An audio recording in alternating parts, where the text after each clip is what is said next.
ضرورت ہے. آج ہمارے پاس افراد تو ہیں لیکن کہاں ملیں گے؟ کوئی مشاعرے کا پروگرام ہو تو وہاں پہلے ہی سے بھیڑ جمع ہو جاتی ہے. کوئی قوالی کا پروگرام ہو تو بہت سارے لوگ پہلے ہی سے جو ہے آدھ ہم کے رہیں گے. فٹ بال کا، کرکٹ کا یا کیرم کا یا کوئی اور ٹورنامنٹ ہو، وہ کھیل، وہ میچ شروع ہونے سے پہلے ہی تمام لوگ گھیر لیتے ہیں. اور نہیں ملتے ہیں تو کہاں؟ اس طریقے کی خیر والی اور ثواب والی مجلسوں میں اور محفلوں میں لوگ نہیں ملتے. ضرورت اس بات کی ہے جو سب سے بہترین ہے اسی سے ہم لوگ پیچھے ہیں، اور جو سب سے برا ہے اسی کو پکڑنے کے لیے، اس میں شامل ہونے کے لیے ہم متاولے ہوئے رہتے ہیں. یہ ہماری کم نصیبی ہے، بد نصیبی ہے. اللہ تبارک و تعالی ہمیں سمجھ دے کہ دین ہی سب کچھ ہے. دنیا کے اندر اللہ تبارک و تعالیٰ نے ہم کو پیدا کیا ہے تو آپ جانتے ہیں، سنتے رہتے ہیں، وما خلقت الجن والانس الا لیعبدون، عبادت کے لیے، اللہ کی بندگی، اس کی غلامی کے لیے، ہمہ تن ہمہ وقت، ہر وقت جو ہے، ہر آن ہر لمحہ اللہ کی غلامی. رزق دینا تو اللہ کا کام ہے. اس نے تو کہا ہے کہ میں تم کو رزق دوں گا، اس لیے کہ میں نے تم کو پیدا کس لیے کیا ہے؟ الذی خلق الموت والحیات لیبلوکم ایکم احسن عملا، آزمائش کے لیے پیدا کیا ہے. اور جب آزمائش کریں گے تو آزمائش کے لیے زندہ رکھنا پڑے گا، اور زندگی کے لیے روزی چاہیے تو روزی دینا میرا کام ہے. تم کو عمل کرنا ہے تاکہ تم کو میں آزماؤں. ضرورت اس بات کی ہے کہ ہمارے جتنے بھی احباب ہیں، ایک دوسرے سے متعلقین ہیں، ایسی مجلسوں میں ان کو کھینچ کر کے لائیں. کتنی محنت سے یہ مجلسیں جو ہے جمائی جاتی ہیں، اور اللہ تبارک و تعالیٰ کا ذکر و اذکار ہوتا ہے، اس کے رسول کا ذکر ہوتا ہے، صحابہ اکرام کا ذکر ہوتا ہے. اتنی بہترین محفلوں میں اگر پہلے سے نہ جمع ہوا جائے تو ہم کہاں کامیابی جو ہے ہم سے جو ہے قریب آ سکتی ہے. بہرحال اللہ تبارک و تعالیٰ ہمیں اس طریقے کی مجلسوں میں زیادہ سے زیادہ شرکت کرنے کی توفیق عطا فرمائے. میں نے آپ کے سامنے جو آیت کریمہ پڑھی ہے، اسی کی روشنی میں چند منٹ آپ کے سامنے میں گفتگو کروں گا. دیکھیے، اللہ تبارک و تعالیٰ نے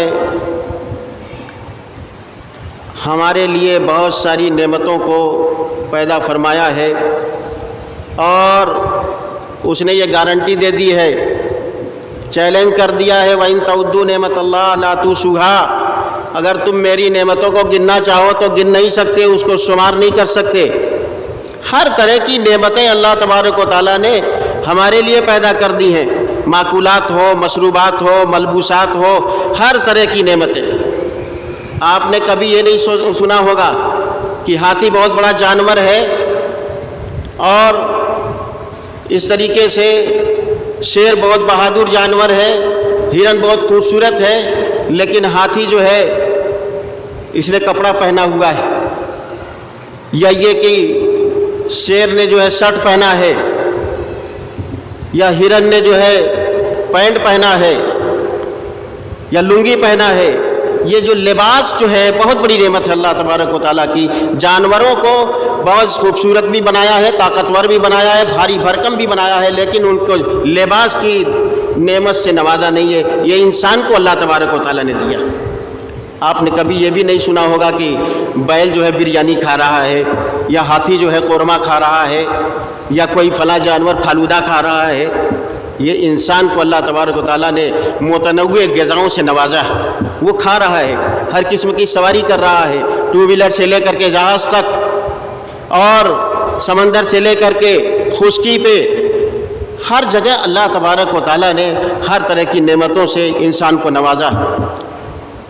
سورہ بنی اسرائیل میں اللہ نے فرمایا، وَلَقَدْ كَرَّمْنَا بَنِي آدَمَ وَحَمَلْنَاكُمْ فِي الْبَرِّ وَالْبَحْرِ وَرَزَقْنَاهُم مِّنَ الطَّيِّبَاتِ وَفَضَّلْنَاهُمْ عَلَىٰ كَثِيرٍ مِّمَّنْ خَلَقْنَا تَفْضِيلًا. ہم نے انسان کی تکریم کی، اس کی عزت کی. کس طریقے سے؟ کہ خشکی اور تری کے اندر ہم نے اس کو سفر کرنے کا اور اس سے گزرنے کا اختیار دے دیا، اور پاکیزہ غذاؤں سے نوازا ہم نے اس کو. اور جتنی مخلوق ہم نے پیدا کی ہے پوری کائنات میں، تمام مخلوقات میں سب سے افضل ترین انسان کو بنایا۔ اللہ نے انسان کو تمام نعمتوں سے نوازا۔ ان تمام نعمتوں میں ایک عظیم نعمت اولاد ہے۔ اولاد جیسی نعمت سے اللہ نے نوازا ہے، اور اولاد ایک ایسی نعمت ہے کہ اگر کسی کے پاس راحت و آرام کی ہر طرح کی چیز موجود ہے، آرائش کی، زیبائش کی، ہر طرح کی چیز موجود ہے، لیکن اولاد نہیں ہے تو اس کی دنیا جو ہے نامکمل اور ناتمام۔ اولاد سے آدمی کو اپنے گھر میں بھی محبوبیت حاصل ہوتی ہے، معاشرے کے اندر بھی اس کا اثر و رسوخ ہوتا ہے، اس کی عزت ہوتی ہے۔ اسی طریقے سے اور جو بے اولاد ہوتے ہیں وہ گھر کے اندر بھی غیر محبوب ہوتے ہیں، اور باہر جاتے ہیں تو لوگ ہنستے ہیں، مسکراتے ہیں، انگلیوں سے اشارہ کرتے ہیں۔ اولاد بہت بڑی نعمت ہے، اس کی خواہش انبیاء نے کی ہے۔ حضرت ابراہیم علیہ السلام 86 سال کے ہو گئے، دعا کر رہے ہیں رب ہب لی من الصالحین، پروردگار عالم مجھے نیک صالح اولاد عطا فرما۔ اور اسی طریقے سے اللہ کے ایک نبی ہیں حضرت زکریا علیہ السلام، ان کو بھی اولاد نہیں تھی۔ سورہ آل عمران میں تذکرہ آیا ہوا ہے، حضرت مریم کی ماں نے اللہ تبارک و تعالیٰ سے نظر مانی تھی کہ اے پروردگار عالم، میرے پیٹ کے اندر جو کچھ بھی ہے، انی نظر تو لکا، میں نے نظر مانی ہے کہ یہ بچہ پیدا ہوگا تو تیرے لیے وقف کر دوں گا، میں کر دوں گی، تیرے راہ میں اس کو دے دوں گی۔ چنانچہ جب پیدائش ہوئی تو حضرت مریم کی پیدائش ہوئی، اور تھوڑا سا ان کو اداسی ہو گئی کہ میری خواہش تو یہ تھی کہ بچہ ہوتا، لڑکا ہوتا تو بڑی خدمت کرتا ہے، لڑکی ہوئی ہے تو کیا کرے گی، لیکن اللہ تبارک و تعالیٰ نے بہرحال اپنی نظر کے مطابق انہوں نے حضرت مریم کو مسجد کے اندر رکھ دیا، اور پرورش کے بعد جب بڑی ہو گئی تو مسجد کی دیکھ بھال اور اسی میں رہتی تھی، اور اسی میں جو ہے وہ عبادت کرتی تھی، اسی میں اعتکاف میں رہ گئی، باہر نہیں جانا۔ حضرت زکریا علیہ السلام رشتے میں خالو ہوتے تھے، یہی آنا جانا کرتے تھے، کچھ لے کے جانا ہوا، کچھ کہنا ہوا، حضرت زکریا علیہ السلام جاتے تھے۔ ایک مرتبہ حضرت زکریا علیہ السلام نے دیکھا کہ حضرت مریم علیہ السلام بے موسم کا پھل کھا رہی ہیں۔ کلما دخل علیہا زکریا المحراب وجد عندہا رزقا، جب ان کے کمرے میں گئے حضرت زکریا علیہ السلام تو دیکھا کہ مریم بے موسم کا پھل کھا رہی۔ پوچھا قال یا مریم انا لک ھذا، کہا مریم بیٹی یہ پھل کہاں سے تمہارے پاس آیا، موسم بھی نہیں ہے۔ تو انہوں نے جواب دیا قالت هو من عند اللہ، کیا کہا یہ اللہ کی عطا ہے، اللہ کی طرف سے آیا ہوا ہے۔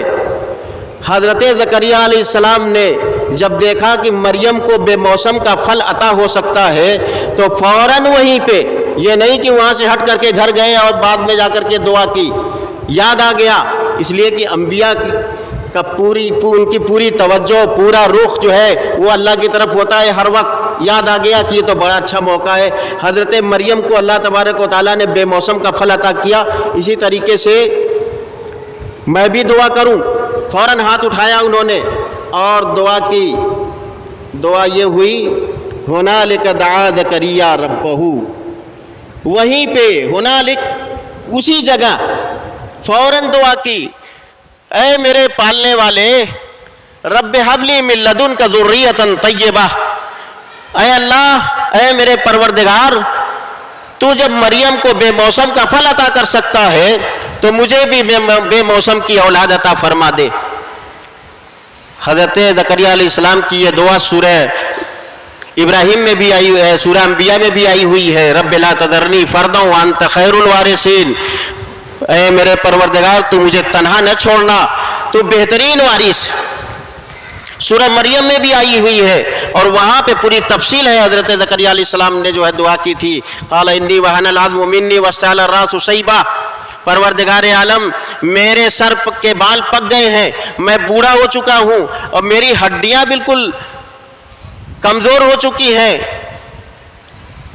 اور میری بیوی بھی باج ہے، تو بظاہر تو کوئی ایسا ذریعہ نہیں لگتا، جسے پیدائش ہو، لیکن اے اللہ تو قادر ہے، تو اپنی رحمت خاص سے مجھے ایک اولاد عطا فرما دے۔ یرثنی و یرث من آل یعقوب، جو میری وارث ہو اور میرے باپ دادا یعقوب کے مشن کی وارث ہو۔ اور انہوں نے ایک چیز یہ کہی تھی، وَإِنِّي خِفْتُ الْمَوَالِيَ مِنْ وَرَائِي، حضرت زکریا علیہ السلام نے جو دعا کی تو اولاد کی جو دعا کی تھی، اولاد مانگی تھی اللہ تبارک و تعالیٰ سے، تو مقصد کیا تھا؟ مقصد پہ دیکھیے، غور کیجئے۔ حضرت زکریا علیہ السلام نے دعا اس لیے مانگی تھی اولاد کی کہ مولا میں دیکھ رہا ہوں کہ میرے خاندان میں جتنے افراد ہیں موجود ہیں، جو نوجوان ہیں، آنے والی نسل جو ہے وہ نہایت بے راہ رو ہے، نہایت آوارہ گرد ہے، نیکی نام کی ان کے اندر کوئی چیز نہیں ہے، اور مجھے ذرہ برابر جو ہے یقین نہیں ہے، امید نہیں ہے کہ میرے خاندان سے ان نسل میں کوئی ایسا آدمی پیدا ہوگا جو صلاحیت والا ہوگا اور میرے اس مشن کو آگے بڑھائے گا۔ میرے پاس اولاد بھی نہیں ہے، مولا تو اپنے فضل خاص سے کوئی ایسا وارث عطا فرما دے جو تیرے اس مشن کو آگے بڑھاتا رہے۔ اللہ تبارک و تعالیٰ نے دعا سن لی، حضرت یحییٰ علیہ السلام کو پیدا فرمایا۔ حضرت زکریا علیہ السلام نے جس مقصد سے دعا مانگی تھی، مقصد یہ تھا کہ اللہ نے جو عقیدہ دیا ہے، جو نماز دی ہے، جو عبادت دی ہے، جو اخلاق کریمانہ دیا ہے اور جو معاملات دیے ہیں، اس کو آگے بڑھایا جائے، دعوت و تبلیغ کے کام کو آگے بڑھایا جائے۔ اولاد کی آرزو اس لیے تھی، ہماری طرح نہیں کہ اولاد کی آرزو اگر کی جائے تو اس لیے کہ اے اللہ تو اولاد دے دے تاکہ میرے بعد جائیداد کو سنبھالنے والا ہو جائے، کوئی بینک بیلنس کو سنبھالنے والا ہو جائے، میرے آگے اتنا بڑا کاروبار ہے اس کاروبار کو دیکھنے والا ہو جائے۔ یہ تمنا جائز ہے، لیکن ساتھ ہی ساتھ حضرت زکریا کا جو مقصد تھا کہ دین باقی بچے، دین آگے چلے، تو اولاد کی جو تمنا ہے انبیاء نے بھی کی، اور جب اولاد ہو جاتی ہے تو کتنا پیار اور کتنی محبت ہوتی ہے کہ ایک ماں جو ہے موت کے اندیشے کو قبول کر لیتی ہے۔ اب تو سرجری ہونے لگے گی، ورنہ زیادہ تر زچگی کے ایام میں موتیں بہت زیادہ ہوتی تھی، تو ماں جانتی ہے کہ یہ موت و حیات کی کشمکش ہے، اس اندیشے کو قبول کر لیتی ہے کہ پتہ نہیں میں زندہ رہوں گی کہ نہیں رہوں گی۔ یہ اولاد کی محبت ہے، وہ پیدا کرتی ہے، اور باپ کو بھی اتنی محبت ہوتی ہے۔ ابھی آپ نے سنا ہوگا ترکی میں جو زلزلہ آیا تھا، ایک آدمی نے اپنے بچے کو بچانے کے لیے اپنی جان دے دی، میرا بچہ بچ جائے میں چاہے چلا جاؤں، اپنی جان دے دی اس نے۔ تو ہر ماں باپ جو ہے اپنے بچے کو اتنا پیار اور اتنی محبت دیتے ہیں کہ کپڑے کی فکر ان کو پہلے ہوتی ہے، بچے کو کپڑا بن جائے، عید اور بقرعید کے موقع پر ہم کو بنے نہ بنے کوئی بات نہیں ہے۔ بسا اوقات آپ کو خواہش ہوئی، بازار آئے اور چائے پان کرنے کی خواہش ہوئی، اور پیچھے جو ہے لگے ہوئے آپ کے بچے بھی، آپ کے پوتے بھی، آپ کے نواسے بھی، اور ان کی خواہش یہ ہے کہ مجھے چاکلیٹ چاہیے، مجھے ٹافی چاہیے۔ آپ اپنی چائے پینے کی خواہش کو دبا دیتے ہیں اور بچے کی خواہش کو پورا کر دیتے ہیں۔ یہ تو عوامی تربیت کا انداز ہے۔ نبوی تربیت کا انداز دیکھیے، رسول اللہ صلی اللہ علیہ وسلم کی 12 بیویاں تھیں، پہلی بیوی سے 4 لڑکیاں پیدا ہوئیں، اور جو لڑکے پیدا ہوئے وہ، اور حضرت ماریہ قبطیہ سے 1 لڑکے ابراہیم پیدا ہوئے، 4 لڑکیاں تھیں۔ یہاں میں عرض کر دوں، بہت سارے لوگ جو ہیں صرف 1 لڑکی کا تذکرہ کرتے ہیں، حضرت فاطمہ، سیدہ فاطمہ رضی اللہ تعالی عنہ، وہی اللہ کے رسول کی جو ہے لڑکی ہیں، اور بقیہ کوئی نہیں۔ یہ سراسر نہایت بہت بڑا ظلم ہے۔ سب سے پہلے اللہ کے اوپر، اللہ کے خلاف ناانصافی اور ظلم، اور پھر رسول اللہ صلی اللہ علیہ وسلم پر الزام۔ یعنی بتائیے کہ اولاد سے آدمی کو فخر محسوس ہوتا ہے۔ کسی آدمی کے پاس اگر کوئی ایک لڑکی ہے یا 1 لڑکا ہے، اب معاشرے میں اپنی ساکھ بچانے کے لیے کئی تذکرہ ہوتا ہے کہ بھئی تمہارے کتنے لڑکے ہیں، تو وہ 1 کا تذکرہ نہیں کرتا، ارے ہیں ہمارے لڑکے ہیں۔ یہ نہیں بتاتا کہ ہمارا ایک لڑکا ہے یا فلاں، ہمارے لڑکے ہیں، جمع استعمال کرتا ہے۔ لیکن رسول اللہ صلی اللہ علیہ وسلم یعنی تمام لوگ متفق اس بات پر متفق ہیں کہ اللہ کے رسول صلی اللہ علیہ وسلم کی 4 لڑکیاں تھیں، حضرت زینب، حضرت رقیہ، حضرت ام کلثوم، حضرت فاطمہ رضوان اللہ علیہم اجمعین۔ یہ 4 لڑکیاں تھیں اور سب کو انکار کر دیا جاتا ہے، ایک ہی کو باقی رکھا جاتا ہے۔ اور جانتے ہیں کیوں؟ اس لیے کہ صحابی کی نسبت ہے، بیچ میں 2 صحابی مل جاتے ہیں، اسی لیے ان کا انکار ہو جاتا ہے۔ بہت بڑی چال ہے، بہت بڑی جو ہے یہ شاطرانہ چال ہے کہ ایک کو باقی رکھو، اس لیے کہ ان کے ساتھ جوڑو گے، ان کے ساتھ جو نسبت ہے اس کو لگاؤ گے تو پورا ہمارا جو ہے بنا بنایا کام بگڑ جائے گا۔ تو حضور صلی اللہ علیہ وسلم نے اپنی اولادوں کے ساتھ جس طریقے سے محبت سے پیش آئے ہیں، حضرت ابراہیم جو بالکل ابھی جو ہے شیرخوار بچے ہیں اور اس وقت کے دستور کے مطابق دیہاتوں میں دے دیا جاتا تھا تاکہ ان کی نشو و نما ہو اور آب و ہوا اچھی ہو اور ان کی صحت و تندرستی بنے۔ ابو سیف نام کے ایک لوہار کے پاس آپ کے بچے ابراہیم کو دے دیا گیا تھا۔ نبی اکرم صلی اللہ علیہ وسلم آپ جاتے تھے وہاں اور حضرت ابراہیم علیہ السلام رضی اللہ تعالیٰ عنہ کو گود لے کر کے چومتے بھی تھے اور ان کو سونگھتے بھی تھے۔ تو جس طریقے سے آپ اپنی اولاد کے ساتھ محبت و شفقت کا اظہار کرتے تھے، اپنی اولاد کی اولاد کے ساتھ بھی جو ہے محبت و شفقت کا اظہار کرتے تھے۔ ایک مرتبہ حضرت حسین رضی اللہ تعالیٰ عنہ کو آپ نے گود میں لے کر کے چوما اور سونگھا۔ ایک صحابی رسول حضرت اقرا بن حابس رضی اللہ تعالیٰ عنہ وہیں پاس میں بیٹھے ہوئے تھے، بڑے تعجب سے پوچھتے ہیں حضور آپ بچوں کو چومتے بھی ہیں؟ یعنی وہ سمجھ رہے تھے کہ یہ کام، یہ بچوں کو بوسہ لینا اور ان کو چومنا اور ان کو پیار و محبت دینا یہ شان نبوت کے خلاف، اس کے شایان شان نہیں ہے۔ نبی اکرم صلی اللہ علیہ وسلم نے فرمایا اگر اللہ تبارک و تعالیٰ کسی کے دل سے رحم و کرم نکال دے تو میں کیا کروں؟ من لا یرحم لا یرحم، جو محبت نہیں کرتا، جو کسی پر رحمت نہیں کرتا، جو کسی کے ساتھ مہربانی نہیں کرتا، اس پہ مہربانی بھی نہیں کی جاتی۔ کئی مرتبہ ایسا ہوا ہے، اللہ کے رسول صلی اللہ علیہ وسلم سجدے میں ہیں، حضرت حسین آ جاتے ہیں، حضرت حسن آ جاتے ہیں۔ ایک مرتبہ رسول اللہ صلی اللہ علیہ وسلم حضرت حسین رضی اللہ تعالیٰ عنہ کو نواسۂ رسول ہیں، بڑے محبوب ہیں، بڑے پیارے ہیں، اپنے دوش مبارک پر اٹھا کر کے لے کے چلے جا رہے ہیں۔ فضائل کی حدیث ہے، ترمذی کی حدیث ہے، لیکن فضائل کے تعلق سے چونکہ حضرت حسین کے فضائل بھی ہیں اس تعلق سے میں بیان کر رہا ہوں، اگرچہ امام ترمذی رحمۃ اللہ علیہ نے وہاں تھوڑا سا اس کے اوپر جو ہے ذوف کا حکم لگایا ہے، ایک ہی راوی کو ہے ان کے اوپر جو ہے تذیب کا حکم لگایا۔ وہ کہتے ہیں کہ دوش مبارک پر حضرت حسین کو لے کے چلے جا رہے ہیں، نبی کے ایک غلام نے دیکھا تو کیا کہا؟ نعم المرکب نعم المرکب نعم المرکب نعم المرکب، واہ واہ کیا سواری پائی ہے، کیا بہترین جو ہے سواری پائی ہے آپ نے، یعنی کاندھے رسول اللہ صلی اللہ علیہ وسلم پر آپ سوار ہیں، آپ سے بہتر کون سی سواری ملے گی، آپ کیا بہترین ہے، کیا مرتبہ ہے آپ کا کہ کاندھے رسول پر اور دوش مبارک پر آپ سوار ہیں۔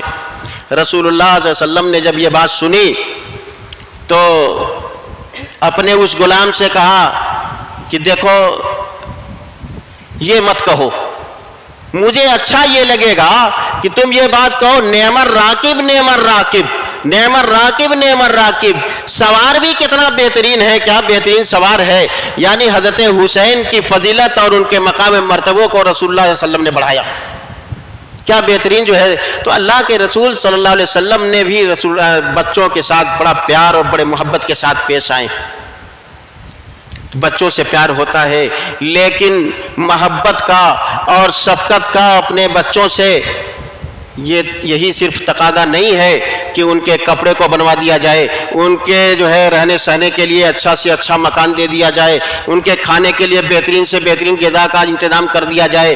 محبت کا تقاضا یہ ہے اور بچوں سے تعلق کا تقاضا یہ ہے کہ ان کی آخرت کی فکر کی جائے، ان کے ایمان کی فکر کی جائے، اس لیے کہ اگر ہم نے ان کو اچھا مسلمان نہیں بنایا، ان کو نماز اور روزے کا پابند نہیں بنایا، تو کل جب اللہ تعالیٰ کے ہاں ہماری پیشی ہوگی تو وہ بھی پکڑے جائیں گے اور والدین بھی پکڑے جائیں گے۔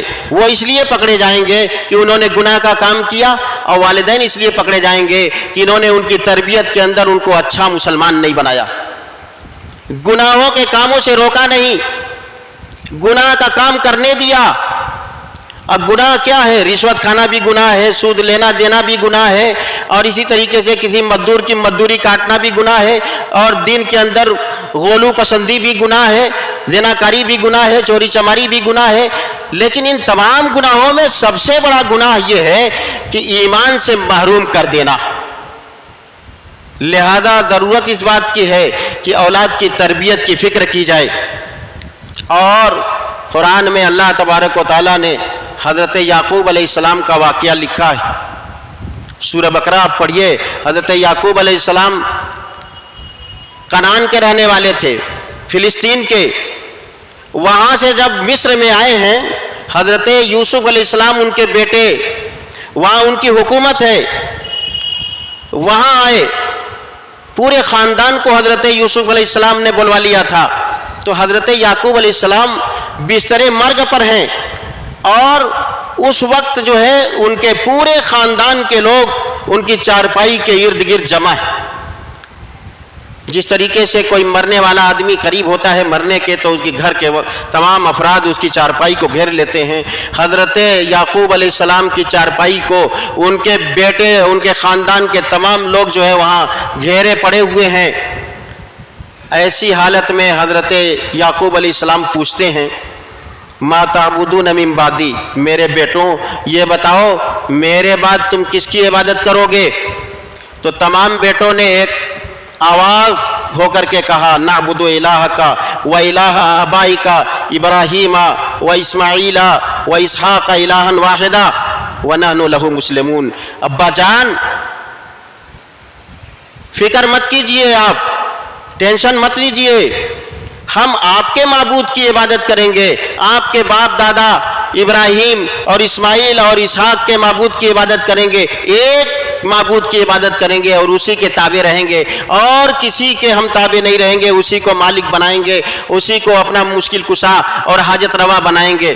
اس کے بعد حضرت یعقوب علیہ السلام نے اطمینان سے اس دنیا کو رخصت کیا۔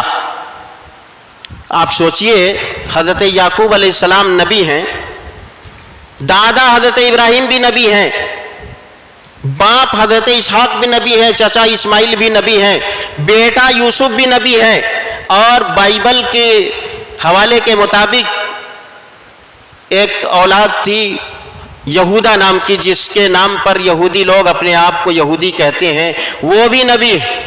پورا گھرانہ نبوت کا ہے، پورا خاندان نبوت کا ہے۔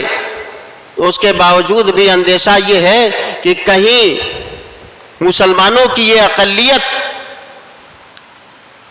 مصر کی اکثریت جو مشرکوں پر اور کافروں پر مشتمل ہے اپنے اندر ہضم نہ کر لے، ان کو نگل نہ جائے، ان کو اپنے مذہب میں ضم نہ کر لے۔ یہ خدشہ ان کو لگا ہوا تھا، جس کی وجہ سے انہوں نے پہلے قول و قرار کر لیا۔ تو مصر کی جو حالت اس وقت تھی، جیسے ہمارے ہندوستان میں ہر طرح کی چیزوں سے کی پوجا ہوتی ہے، اسی طریقے سے مصر کے اندر بھی ہر طرح کی چیزوں کی پوجا ہوتی تھی۔ سورج کی بھی پوجا ہوتی تھی، چاند کی بھی پوجا ہوتی تھی، ستاروں کی بھی پوجا ہوتی تھی، پہاڑوں کی بھی پوجا ہوتی تھی، دریاؤں کی بھی پوجا ہوتی تھی۔ جس طریقے سے ہمارے ملک کے اندر گنگا کی پوجا ہوتی ہے، دیوی دیوتا بہت زیادہ تھے، بیل اور گائے بھی پوجے جاتے تھے، جیسے ہمارے ہاں گائے کو جو ہے دیوتا سمجھا جاتا ہے۔ ہر طرح کی، ہر نفع پہنچانے والی چیز، ہر نقصان پہنچانے والی چیز کو معبود بنا لیا گیا تھا۔ حضرت یعقوب علیہ السلام کو یہی اندیشہ تھا کہ یہ مصر کی پوری اکثریت جو کفر اور شرک پر مشتمل ہے، مسلمانوں کی چھوٹی اقلیت کو ہضم نہ کر جائے۔ اس وجہ سے حضرت یعقوب علیہ السلام نے اپنے بیٹوں کو جمع ہو کر کے یہ قول اور یہ اقرار لیا تھا۔ آج ہم اپنے ملک کے اندر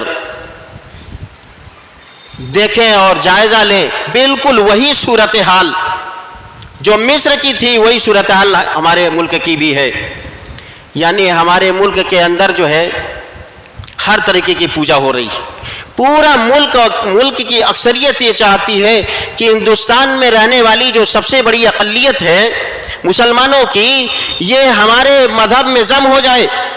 ان کی شناخت، ان کی تہذیب و ثقافت، ان کا رہن سہن، ان کا چال چلن، ان کا کھانا پینا، ان کا پورا مذہب، ان کا پہننا اوڑھنا، ان کی پوری زندگی ہندوانہ طریقے سے بسر ہونے لگے، ہمارے اندر آ جائیں گے۔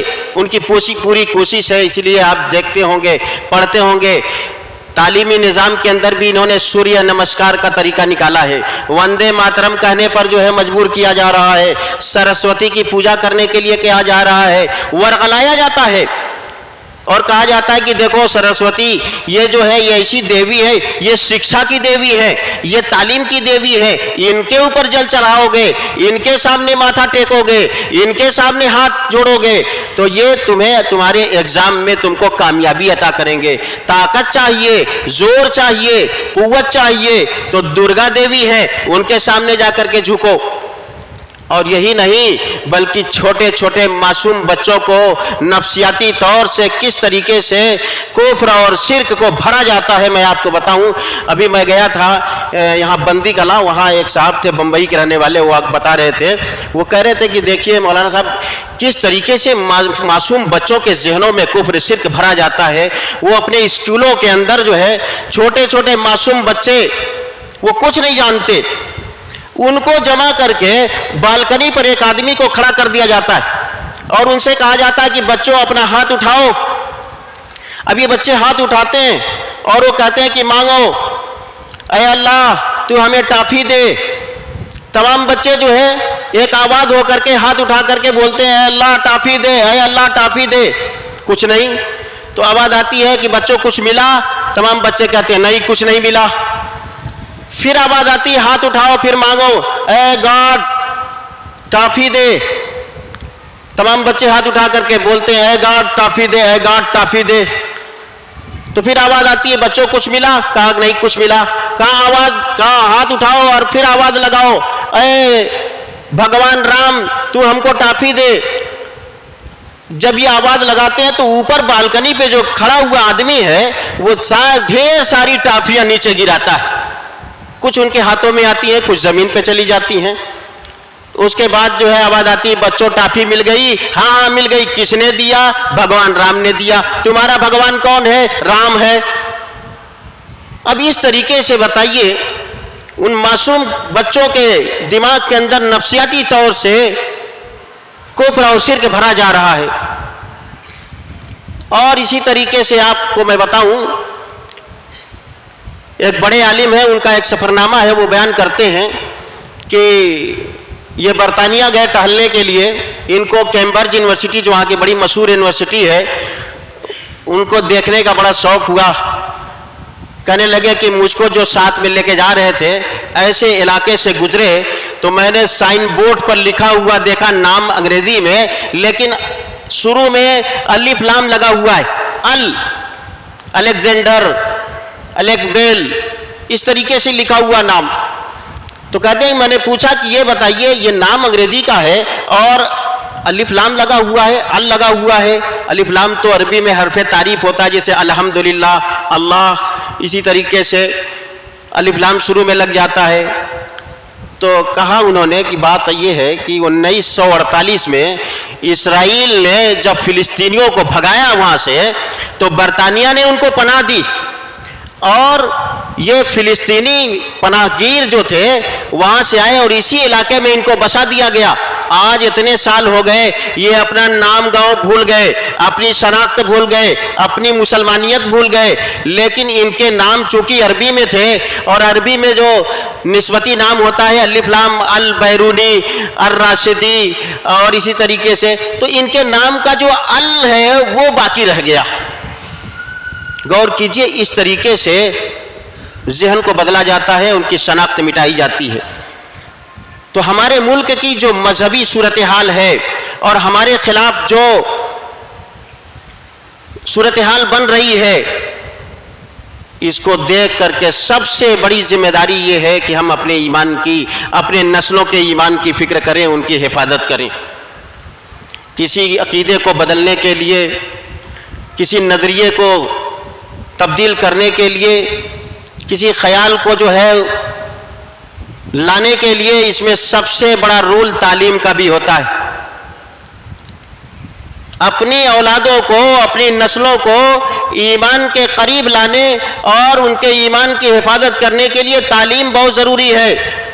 تعلیم سے سوچ بنتی بھی ہے، اور جو موروثی سوچ ہے باپ دادا کی وہ بدل بھی جاتی ہے۔ تعلیم سے آدمی ترقی کرتا ہے، ترقی کے زینے جو ہے طے کرتا ہے۔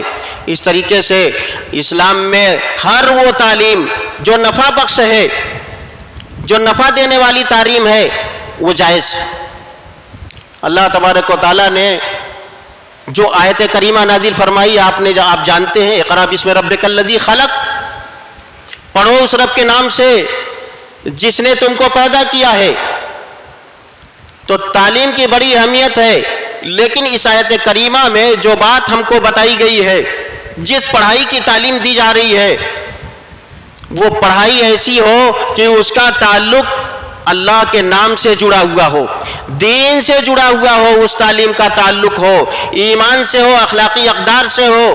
ورنہ آپ آج دیکھیں بڑے بڑے ڈاکٹر ہیں، بڑی ڈگری ہولڈر ڈاکٹر ہیں، بڑی بڑی ڈگریاں ان کے پاس ہیں، لیکن مریض ان کے پاس جانے سے گھبراتا ہے۔ کیوں؟ اس لیے کہ ناجائز ٹیسٹ کی ناجائز چیزیں لیتے ہیں، کمیشن پہ پیسے واپس لے لیتے ہیں، اور آپریشن تھیٹر پہ آپریشن کی قیمتیں طے ہوتی ہیں۔ 1 روپے کی دوا مریضوں تک پہنچتے پہنچتے 100 روپے کی ہو جاتی ہے۔ ایسا کیوں ہے؟ تعلیم تو ہے، بڑی ڈگریاں آپ کے پاس ہیں، لیکن کیا ہے؟ اللہ کے نام سے تعلق نہیں ہے، دین سے تعلق نہیں ہے۔ اسی طریقے سے بڑے بڑے جو یعنی سول انجینئر جو لوگ ہیں، بہت زیادہ پڑھے لکھے ہوئے ہیں، لیکن جب کسی ایک کمرے کا یہ نقشہ بناتے ہیں تو لاکھوں روپیہ لے لیتے ہیں۔ کیوں؟ تعلیم میں بہت آگے ہیں، لیکن کیا ہے؟ ایمان سے تعلق نہیں ہے، اللہ کے نام سے اس کا رشتہ نہیں جڑا ہوا ہے۔ بڑے بڑے کارخانے دار ہیں، مزدور رکھے ہوئے ہیں، مشینیں چل رہی ہیں، لوم ہو کہ ہینڈ لوم ہو، ساڑیاں بنی جا رہی ہیں، لیکن کیا ہے کہ جس دن ایک مزدور کی مزدوری طے ہوتی ہے کہ ایک ساڑی کی مزدوری اتنی ہوگی، اس کے بعد جب ساڑی پوری ہو جاتی ہے، مزدور اپنی مزدوری لینے آتا ہے تو مزدوری کاٹ دی جاتی ہے کہ نہیں بھائی یہ تو ہم کو گھاٹا ہو گیا، تم کو 200 کم دیں گے، 400 کم دیں گے، اور ابھی نہیں دیں گے، بعد میں دیں گے۔ ایسی وجہ کیوں ہے؟ اس لیے کہ پڑھے لکھے کارخانے دار تو ہیں، پڑھے لکھے تاجر تو ہیں، لیکن جو ہے اللہ کے نام سے کوئی رشتہ نہیں ہے، کوئی ربط نہیں ہے، جس کی وجہ سے ایسا کام ہو رہا۔ تو تعلیم ہو لیکن اللہ کے نام سے اس کا رشتہ جڑا ہوا ہو۔ آج تعلیم بہت ہے، لیکن رشتہ نہ جڑا ہونے کی وجہ سے کوئی ہمدردی نہیں، کوئی خیرخواہی نہیں، کوئی انسانیت نہیں ہے۔ اس لیے غریب آدمی غریب تر ہوتا چلا جا رہا ہے، اور امیر آدمی اور اٹھتا چلا جا رہا ہے۔ تعلیم کی ترقی تو ہوئی، لیکن جو ہے وہ رشتہ نہ ہونے کی وجہ سے، اللہ کے نام کا دین سے رشتہ نہ ہونے کی وجہ سے کیا ہے؟ آدمی پیسہ ڈھالنے کی مشین بن گیا۔ اپنے بچوں کو بڑا کرو کھلا پلا کر کے، اور پڑھا کر کے ان کو پیسہ ڈھالنے کی مشین بنا لو، اور خوب کماؤ خوب کماؤ، اور اس کے بعد جو ہے کما کر کے غریبوں کے اوپر دھوس جماؤ۔ یہ مقصد رہ گیا ہے۔ اس لیے 2 چیزیں بہت ضروری ہیں اس معاملے میں۔ اس کو سدھارنے کے لیے کہ تعلیم بھی آئے, اللہ کے نام کے ساتھ رشتہ بھی قائم ہو, تاکہ آپ کا بچہ جب ڈاکٹر بنے تو اچھا مسلمان ڈاکٹر بنے, انجینئر بنے تو مسلمان انجینئر بنے, کارخانہ دار بنے تو اچھا مسلمان کارخانہ دار بنے, تاجر بنے تو اچھا مسلمان جو ہے تاجر بنے. دو چیزوں کی ضرورت ہے, ایک اپنے مکتب کے نظام کو درست کرنا. جو مکتب چلتا ہے ہمارے یہاں الحمدللہ بہت اچھا مکتب, بہت ساری جگہیں ایسی ہیں جہاں مکتب نام کی کوئی چیز نہیں ہے, وہاں مسجدوں میں بھی کلاسیں نہیں چلتی, بس وہی حافظ صاحب رہتے ہیں, امام صاحب وہ قرآن پڑھا دیتے ہیں, قاعدہ پڑھا دیتے ہیں, چلے گئے. ہمارے یہاں تو الحمدللہ نظام چل رہا ہے, ہم لوگ اسی کے فارغ ہیں. 1 سے لے کر کے 5 تک کی پڑھائی, اس مکتب کا نظام اگر درست کر لیا جائے اور بہترین سے بہترین صلاحیت مند اور قابل اساتذہ اس میں رکھے جائیں اور ان کو بہترین تنخواہ دی جائے, دیکھیے آپ کا بچہ جو ہے جب پرائمری 5 پڑھ لے گا, دین سے اس کا تعلق ہو جائے گا, وہ نماز روزہ بھی جانے گا, عقیدہ بھی جانے گا, معاملات بھی جانے گا, اخلاق و کردار بھی جانے گا, تمام چیزیں جان کر کے وہ 5 پڑھ کر کے جب وہ کہیں کسی دوسرے اسکول میں جائے گا وہ چیزیں اس کی جو ہے بچی رہیں گی. اسی طریقے سے دوسری چیز ہے اسلامی اسکول. خود اپنا اسلامی اسکول قائم کرنا ہوگا, ورنہ اگر مکتب کا نظام صحیح نہیں ہوا, اسلامی اسکول اگر اس کا قیام نہیں ہوا یا قائم ہے تو اس کی درستگی نہیں ہوئی, تو ہمارے بچے جو KG کلاس سے انگلش میڈیم میں داخل ہو جائیں گے تو ان کا حال کیا ہوگا؟ وہ نہ اللہ جانیں گے نہ رسول اللہ جانیں گے, وہی رام اور رحیم اور وہی ہنومان جانیں گے. نہ وہاں عقیدہ ملے گا, نہ عبادات ملے گی, نہ نماز روزہ ملے گا, نہ اچھے اخلاق و کردار ملیں گے, نہ اچھے معاملات ملیں گے. لہذا وہ شروع سے اسی تعلیم میں ہے, جب پڑھ کر کے فارغ ہوں گے تو ان کے پاس کوئی ہمدردی اور خیرخواہی کا کوئی جذبہ نہیں ہوگا, بس دنیا دار, اور ان کو ارتداد کی طرف لانا بہت آسان ہو جائے گا. ارتداد کا مطلب یہی نہیں ہے کہ آدمی دین اسلام کے قلادے کو نکال پھینکے اور ہندو ہو جائے, کافر ہو جائے اور یہودی ہو جائے اور نصرانی ہو جائے. ارتداد کا مطلب اس کی سوچ ارتداد کی شکار ہو جائے. مسلمان ہے, مسلمان گھر میں رہتا ہے, عبداللہ عبد الرحیم نام ہے, لیکن سوچ ایسی ہو گئی ہے کہ اسلام کے ہر احکامات پر تنقید اور اختلاف میں لگا ہوا ہے. یہ کیوں, وہ کیوں, ایسا کیوں حکم آ گیا, ایسا تو نہیں ہونا چاہیے تھا. یہ ذہنی اور فکری ارتداد جس کی وبا پھیل رہی ہے نوجوانوں میں. بہت سارے لوگ اس طریقے کے سوالات کرتے ہیں, تعجب ہوتا ہے کہ ایسے لوگ اور ایسی جماعت کے سے تعلق رکھنے والے لوگ اور جلسوں میں اور پروگراموں میں اس طریقے کا سوال کرتے ہیں, گویا وہ دروازہ کھل رہا ہے ارتداد کا. سوال کرنے کا جو ہے یہ موقع کس نے دیا؟ اب کوئی اللہ کے بارے میں سوال کرے, کیا اللہ تعالیٰ کو پوجنا صحیح ہے یا ضروری ہے, یا رسول اللہ صلی اللہ علیہ وسلم کے احکامات پر عمل کرنا ضروری ہے؟ یہ سوال ہے. یہ سوال کرنا اس بات کا متقاضی ہے, اس بات کی ضمانت دے رہا ہے کہ وہ فکری ارتداد شروع ہے. لہذا ضرورت اس بات کی ہے کہ ہم اپنے اور اپنے نسلوں کے ایمان کی حفاظت کریں. میں آخری بات کہتا ہوں آپ سے, 4-5 چیزیں ہیں جس کو اگر ہم لوگوں نے اپنے سامنے رکھا اور اس پر عمل کیا تو ہماری آئندہ آنے والی نسلیں جو ہیں اپنے ایمان کی حفاظت جو ہے ان کی ہو جائے گی. سب سے پہلی بات 5 وقت نماز.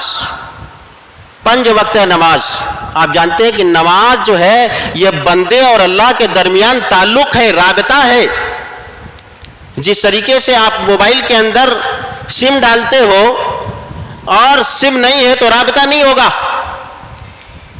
تو نماز اور اللہ کے درمیان, یہ بندے اور اللہ کے درمیان جو ربط کا کام دیتی ہے, جو رشتہ لگانے کی کام دیتی ہے, وہ نماز ہے.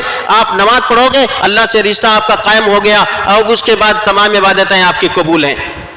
تو رشتہ لگے گا اللہ تبارک و تعالیٰ سے نماز کے لیے 5 وقت طور سے, تو آپ کا ایمان بنا رہے گا. ایمان بنا رہے گا. نماز میں آپ اللہ سے گفتگو کریں گے, قیام میں ہے تب بھی اللہ سے گفتگو ہو رہی ہے, رکوع میں ہے تب بھی اللہ سے گفتگو ہو رہی ہے, سجدہ میں ہے تب بھی اللہ سے گفتگو ہو رہی ہے. نماز کی ہر حالت میں اللہ سے آپ کی گفتگو ہے, اللہ سے آپ کا رشتہ مضبوط ہے, تو ایمان بھی موجود ہے, آپ کے ایمان کی حفاظت ہو رہی ہے نماز کے ذریعے.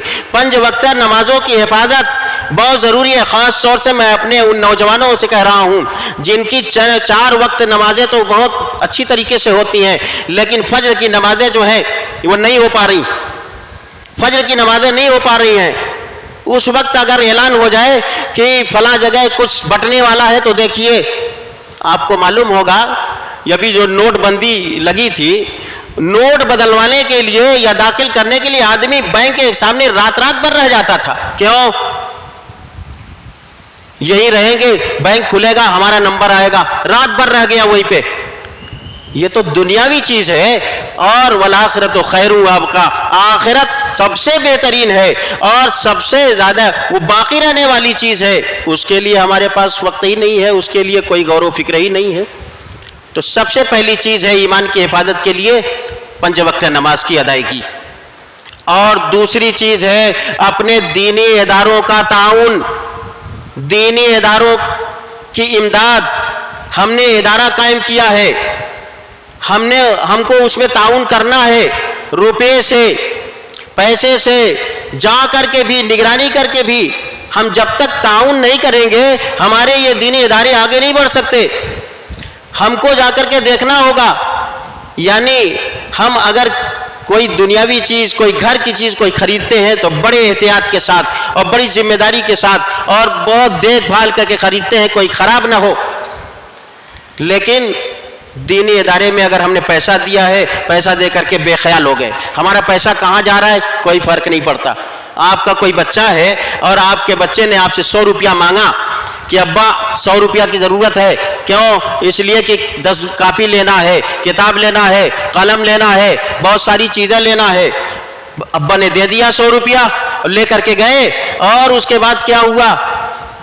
دیکھ لیا کہیں ٹھیلے پہ مٹھائی بک رہی ہے، مٹھائی خرید کے کھا لیا 25 روپے کی. کہیں آئس کریم بک رہی ہے، 20 روپے کی آئس کریم کھا لیا، 100 روپیہ ختم کر گیا. باپ کو پتا چلا تو کیا کریں گے؟ بتائیے. آپ کا بچہ اگر اس طریقے سے کرے گا کہ 100 روپیہ کتاب کاپی کے نام پر لے کے گیا اور جا کر کے بازار میں کھا گیا تو آپ کا رویہ اس کے ساتھ کیسا ہوگا؟ ظاہر بات ہے 3-4 تو لگا ہی دیں گے، اور نہیں تو بہت الٹا سیدھا بولیں گے بھی. اور پھر اس کے بعد اس کو ضرورت ہوگی لینے دینے کی تو کہیں گے کہ جا کر کے تم لے لو، مجھ کو بتا دینا، بل لے آنا، میں پیسہ دے دوں گا، یا میں خود چلتا ہوں تم کو خریدوا دیتا ہوں. تو بچے کو پیسہ دے کر کے نگرانی کا خیال بہت آتا ہے. ہم نے مدرسے میں پیسہ دیا ہے، ہمارا پیسہ کہاں لگ رہا ہے، پڑھائی کیسی ہو رہی ہے، نظام کیسا چل رہا ہے، کون دیکھے گا؟ آپ کو تعاون کرنا ہوگا ہر طریقے سے. آپ کا تعاون ہوگا تو انشاءاللہ تعلیم بھی اچھی ہوگی اور ہمارے گاؤں کا جو مدرسہ ہے الحمدللہ آگے بڑھے گا. اب بہترین بچے جو ہے وہاں سے پڑھ کر کے نکلیں گے.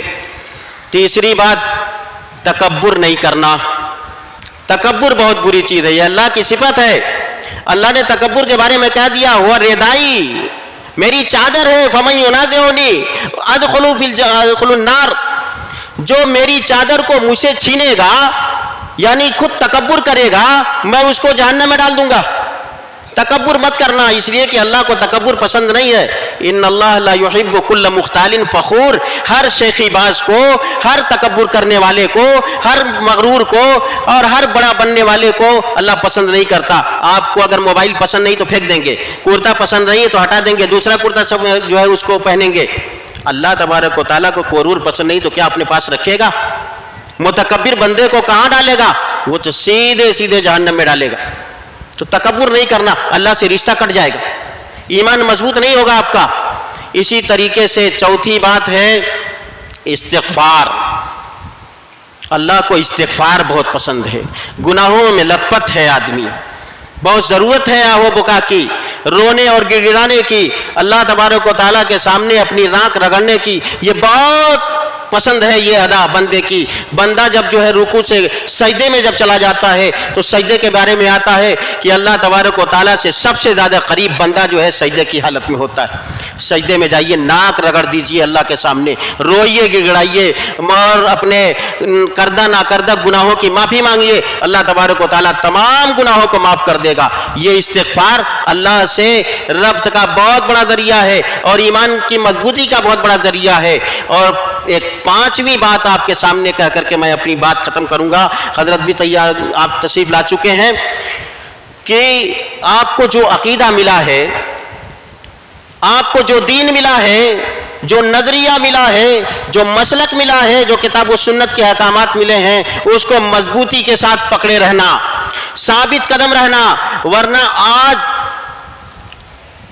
بیرونی اور اندرونی ہر طریقے کے مداڑی، ہر طریقے کے کوشش کرنے والے اور اپنی ڈگڈگی بجانے والے لوگ آپ کے پیچھے پڑے ہوئے ہیں، آپ کا ایمان بگاڑ دیا جائے اور شرکیات کا، کفریات کا، بدعت و خرافات کا اور باطل عقائد و نظریات کا معجون مرکب لے آ کر کے بیچتے ہیں اور دور دور سے چلا کے بیچتے ہیں تاکہ آپ کا جو ہے ذہن بگڑے۔ تو کہنے کی بات یہ ہے کہ آپ کا جو عقیدہ ہے اس عقیدے پر، اللہ کے بارے میں آپ کا کیا عقیدہ ہے اس پر، رسول اللہ صلی اللہ علیہ وسلم کے بارے میں آپ کا کیا عقیدہ ہے اس کے اوپر ثابت قدم ہو جائیے اور اسی پر جو آپ جمے رہیے۔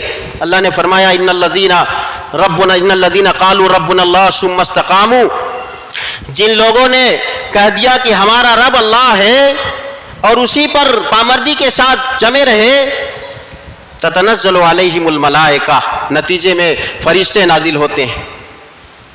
اللہ تحزنوا، فکر مت کرو، غم نہ کرو، ٹینشن نہ کرو، وابشروا بالجنۃ التی کنتم توعدون، اور اس جنت کی بشارت لے لو جس کا تم سے وعدہ کیا جاتا ہے۔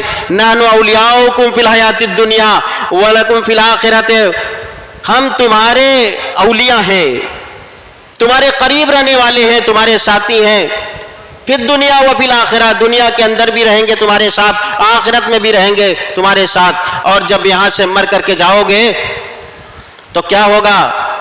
وَلَكُمْ فِيهَا مَا تَشْتَهِي أَنفُسُكُمْ وَلَكُمْ فِيهَا مَا تَدَّعُونَ، جو تمہارے دل میں خواہش پیدا ہوگی کہ مجھ کو یہ بھی مل جاتا، وہ بھی مل جاتا، خواہش تم نے کیا دل کے اندر، زبان سے بولا نہیں، حاضر ہو جائے گی۔ وَلَكُمْ فِيهَا مَا تَشْتَهِي أَنفُسُكُمْ، تمہارے جی نے جس چیز کو مانگا فوراً حاضر۔ وَلَكُمْ فِيهَا مَا تَدَّعُونَ، جو منہ سے مانگو گے تو فوراً حاضر ہو جائے گا۔ یہ انسانی دعوت نہیں ہے کہ روٹی لے آؤ جی، قورمہ لے آؤ جی، چاول لے آؤ جی، پانی لے آؤ، مانگنے کے بعد بھی کوئی آدمی سنتا نہیں ہے۔ نزلا من غفور رحیم، اللہ تبارک و تعالیٰ کی مہمانی ہوگی، وہ میزبان ہوگا، ہم مہمان ہوں گے۔ جو تمہاری خواہش دل میں ہوگی وہ حاضر کر دیا جائے گا، جو زبان سے مانگو گے فوراً حاضر کر دیا جائے گا۔ اللہ تبارک و تعالیٰ ہمیں اپنے ایمان پر قائم رکھے، اپنے سچے عقیدے پر قائم رکھے۔ اللہ اس کے رسول اور اس کے صحابہ اور اہل بیت کی محبت ہمارے دلوں کے اندر جاگوزی فرمائے، اور قرآن و سنت پر ہمارا جو ہے پورا کا پورا جو ہے دنیا کا نظام قائم رہے، اور جب تک زندگی رکھے اے اللہ عمل صالح پر اور ایمان صحیح پر زندگی قائم رکھے، اور جب اس دنیا سے اٹھائے تو ایمان پر اور صحیح عمل پر اور صحیح عقیدے پر اٹھائے۔ آمین ثم آمین، وآخر دعوانا الحمدللہ رب العالمین۔